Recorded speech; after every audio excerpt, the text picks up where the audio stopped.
বিয়ে মনে আছে তো? পারবো। আরে ওই তো ওই যে পাশের বাড়ি ও ও করে। হ্যাঁ হ্যাঁ, চলো না একবার চলো, দেখা দেখা দেখা করে চলো আসো। চলো চলো চলো বিয়ের সঙ্গে দেখা করে আসবো।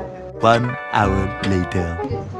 আরে কাকিমা তোমরা আরে কেমন আছিস? এই তো ভালো ভালো আছিস? মিষ্টি লাগছে বাবু, খুব তোমার মিষ্টি লাগছে। গয়নাগাটি পরেছো, এগুলো সব সোনা সোনার হারের imitation। imitation। না সব শোনা দেখে দেখে এটা তো দেখে তো মনে হচ্ছে যেন ইমিটেশন। না শোনা সোনা কে দিয়েছে এটা? এটা বাড়ি থেকে আর এটা কে দিয়েছে তোমাকে? এটা ঠামা দিয়েছে যাও তোমাকে তো সুন্দর সাজিয়েছে। মেকআপ আর্টিস্ট ছিল সাজিয়েছে। হ্যাঁ। ও ভালো, সেটা আজকালকার মেয়েরাকে মেকআপ আর্টিস্টরা সাজিয়ে। আমি তো আমার তাই না তো হ্যাঁ, সব পাড়ার পাশের বাড়ি মেয়েরা এসে সাজিয়ে সাজিয়ে দিয়ে চলে যেত। আজকালকার মেকআপ আর্টিস্ট তো বুঝতেই পারছিস। আর সুন্দর লাগছে, খুব ভালো লাগছে দেখতে লাগছে। হাতেগুলো সব হ্যাঁ সব শোনা বাহ, খুব সুন্দর, খুব ভালো লাগছে। চলো দিদি আমরা যাই হ্যাঁ, নিচে। ঠিক আছে চলো। ঠিক আছে থাকো ভালো হ্যাঁ। A few moments later. দেখি। হ্যাঁ, সোনা। সোনা বলবে না? হ্যাঁ।